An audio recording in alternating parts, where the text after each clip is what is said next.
Buen día, chicos. El día de hoy, en la semana 5 del curso de Cívica, veremos la ciudadanía y la participación.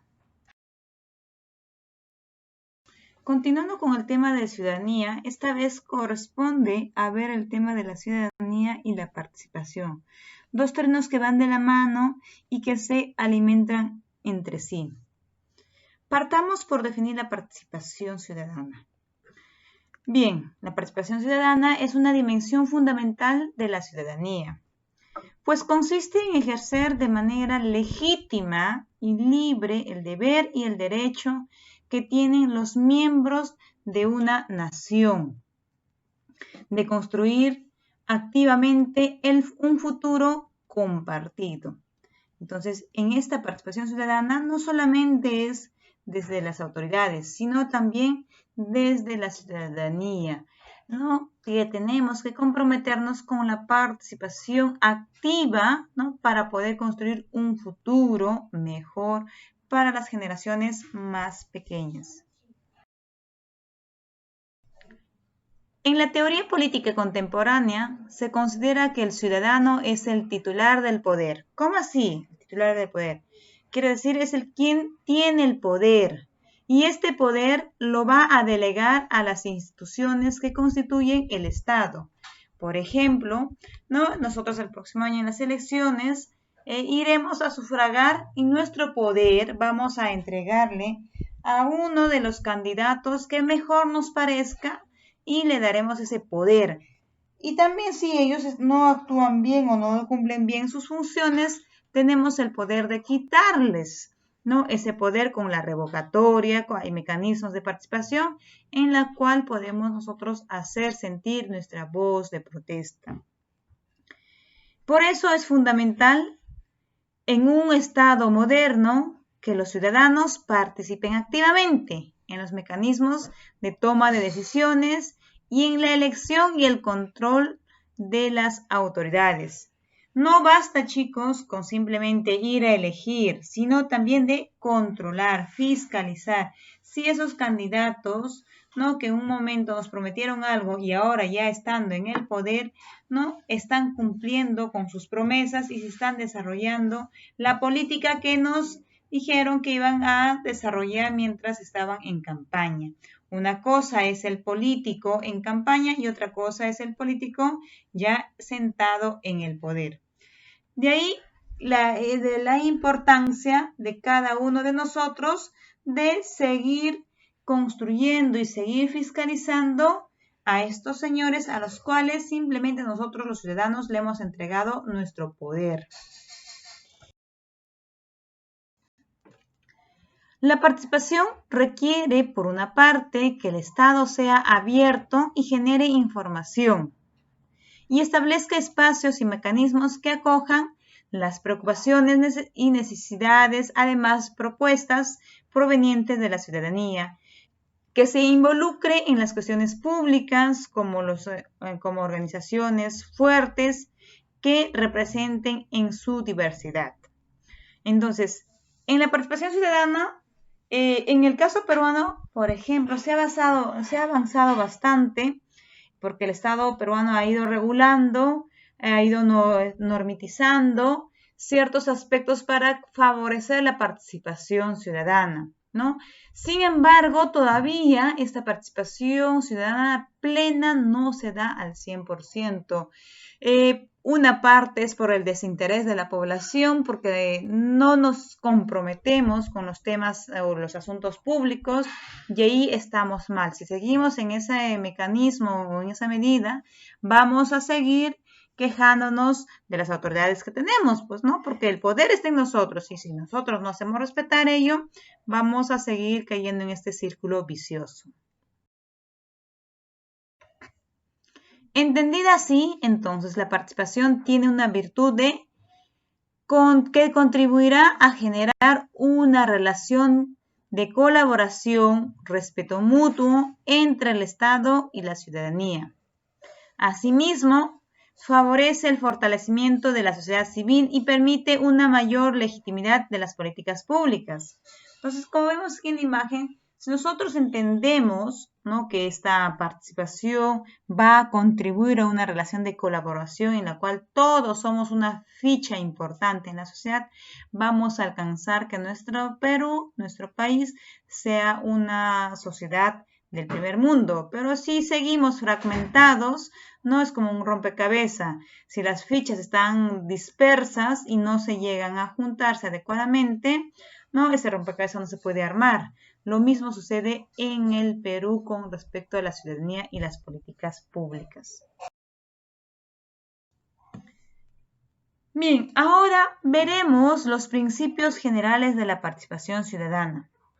Es cierto, los principios, la participación ciudadana tiene principios, ¿ya? Estos principios nos van a guiar cómo es que debemos de actuar o cómo debemos de seguir participando los que ya de alguna otra manera están participando y ejerciendo su ciudadanía. Sabemos que la participación ciudadana se desarrolla en función de un conjunto de principios, ¿no?, que van a regir su desarrollo. Por ejemplo, el primero es el democrático. Como ven acá en la imagen que está pasando, todos están, los señores que vemos en esta imagen están participando de una elección, aparentemente es lo que nos dice la imagen. La participación ciudadana es democrática, ya que expresa un modelo de comportamiento social y político, fundamento en el pluralismo, el respeto por las diferencias, la tolerancia y la protección de los derechos y libertades de los ciudadanos de una nación. Entonces, la participación ciudadana es democrático, ¿no? Nosotros tenemos que sentir este apego democrático para poder participar. No simplemente vayamos a elegir porque nos van a dar una multa, no, sino que es parte de la democracia. Hay que sentirnos parte de ello para poder ejercer este principio. Segundo principio de la participación viene a ser la de responsabilidad ciudadana. Entonces, la participación se fundamenta en el principio de la responsabilidad ciudadana porque demanda que los ciudadanos asumamos un compromiso activo en la definición del destino colectivo. Por ejemplo, ahorita aquí les planteo una imagen, ¿no? En la primera dice salvemos nuestro ecosistema. Entonces, es nuestra responsabilidad como ciudadanos de cuidar el medio ambiente. Si nosotros no asumimos esta responsabilidad de cuidar el medio ambiente, más tarde estaremos viendo, ¿no?, que nuestro planeta se está destruyendo porque no asumimos una responsabilidad para con nuestro medio ambiente. En la segunda imagen podemos ver en esta responsabilidad ciudadana, dice acá, yo opino, yo pienso que, yo participo. Entonces, están asumiendo su participación, su responsabilidad ciudadana, están asumiendo de manera adecuada. Entonces, les invoco a ustedes jóvenes a que vayan teniendo una madurez respecto a la ciudadanía y un ejercicio pleno de esta. Otro principio es la de universidad, ¿no? Este principio nos dice que la participación ciudadana es universal. ¿Por qué es universal? Porque toma en cuenta todo lo que pueda interesar a la persona, la comunidad y el Estado, en tanto sea susceptible de afectar el reparto, el control y la asignación del poder social, político y económico. Por eso decimos que la participación es expansiva, ya que busca ampliarse progresivamente, conquistando nuevos ámbitos. ¿Qué nos quiere decir esto? Que la participación ciudadana no se hizo para un solo sector de la población o para un grupo de la población. No podemos decir, ya, los marginados que ellos participen, o los de sectores A, B que participen. No, los de sectores C, D. No podemos decir eso, sino buscar la universalidad. Es universal, es para todos los sectores, para toda la población. Todos podemos participar, ¿no?, dando nuestras opiniones para mejorar nuestra convivencia en esta sociedad. Otro principio es la de responsabilidad estatal. Es deber del Estado contribuir a la construcción de mecanismos democráticos que operen en las asociaciones cívicas, profesionales, comunitarias, juveniles o de utilidad común, de manera que se ejerza un control y vigilancia más efectiva de la gestión pública desarrollada por ellas. Por ejemplo, en esta imagen, ¿qué vemos? A inicios de la pandemia, ¿no? Cuando llegó el virus a nuestro país, el Estado tuvo una responsabilidad estatal respecto a la participación ciudadana, ¿no? ¿Qué hizo el Estado? Primera medida, dictaminó la cuarentena.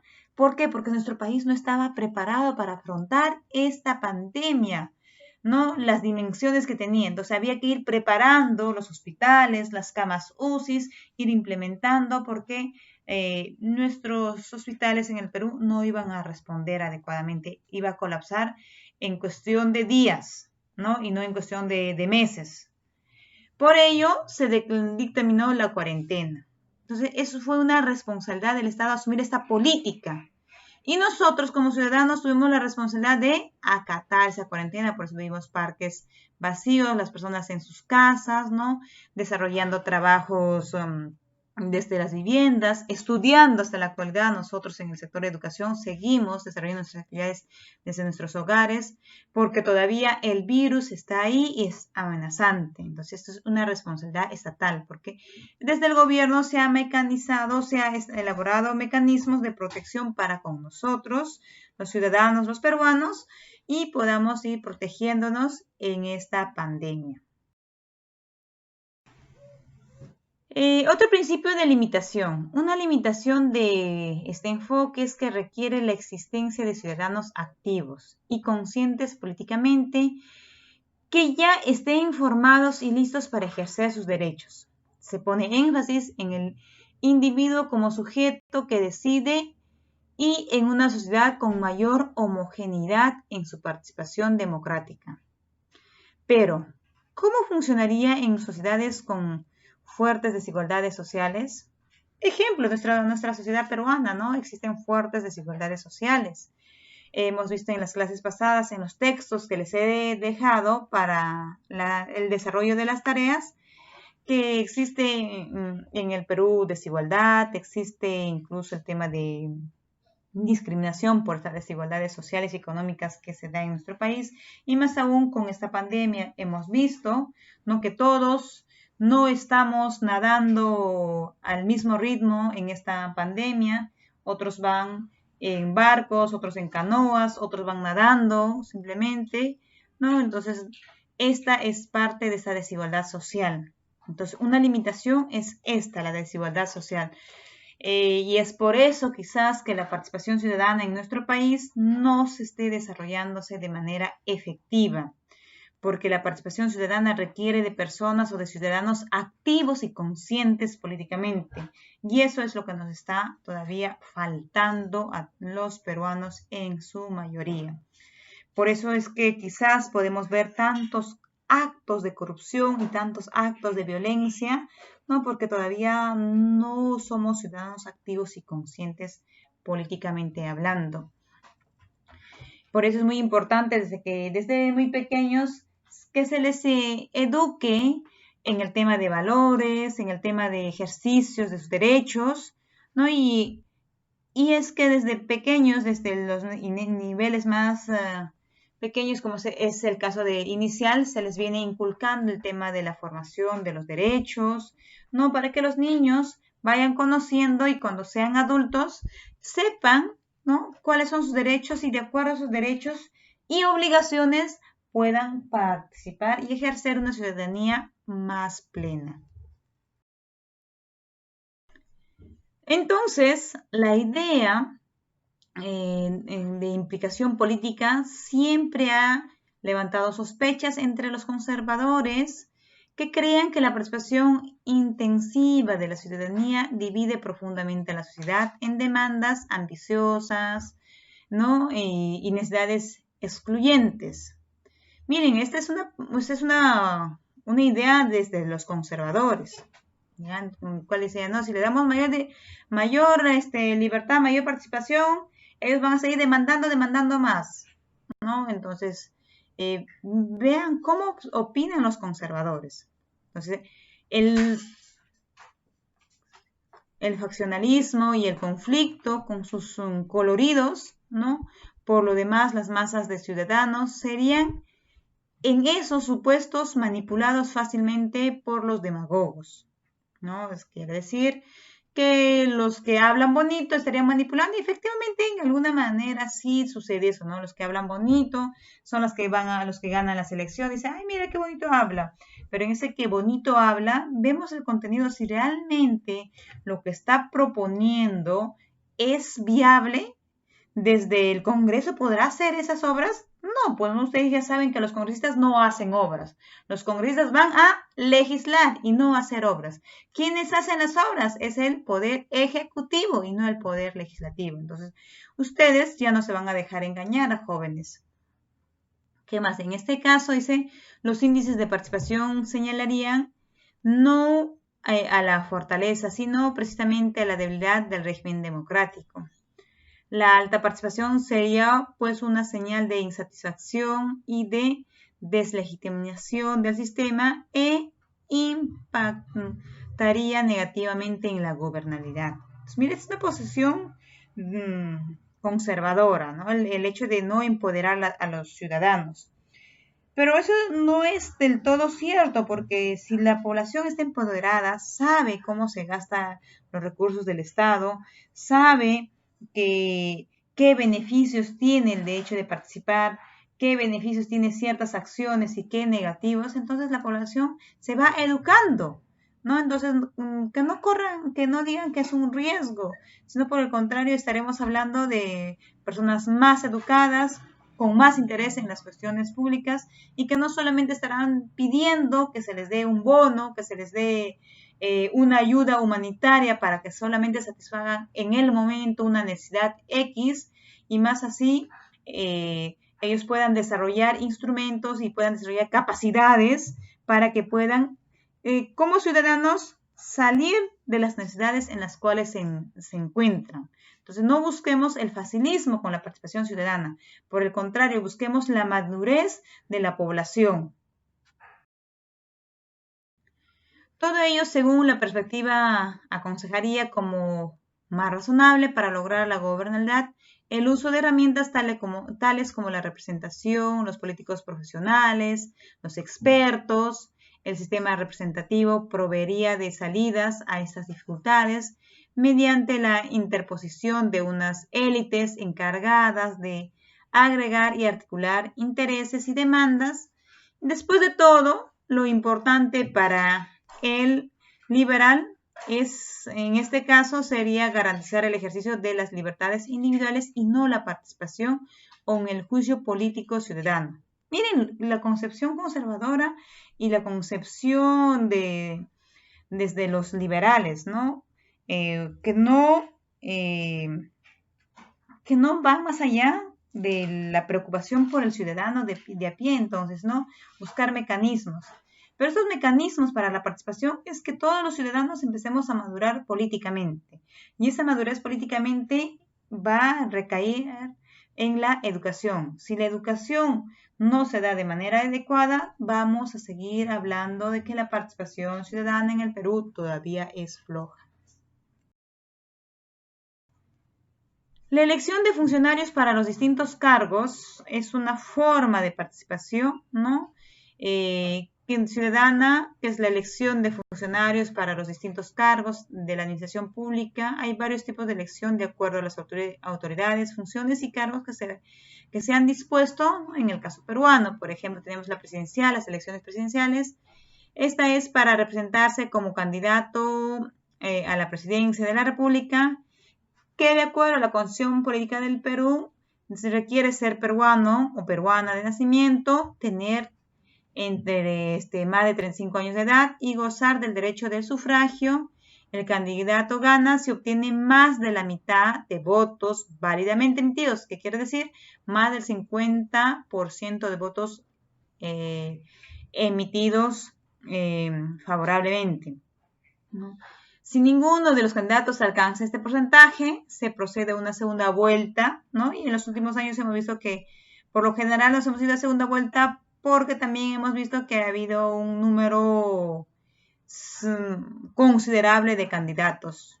Vamos a ver este año cuántos candidatos tenemos porque todavía están ahí señalando que están con los intereses de candidatear y hay aproximadamente más de 10, o sea, más de una decena de candidatos a la presidencia de la República Peruana.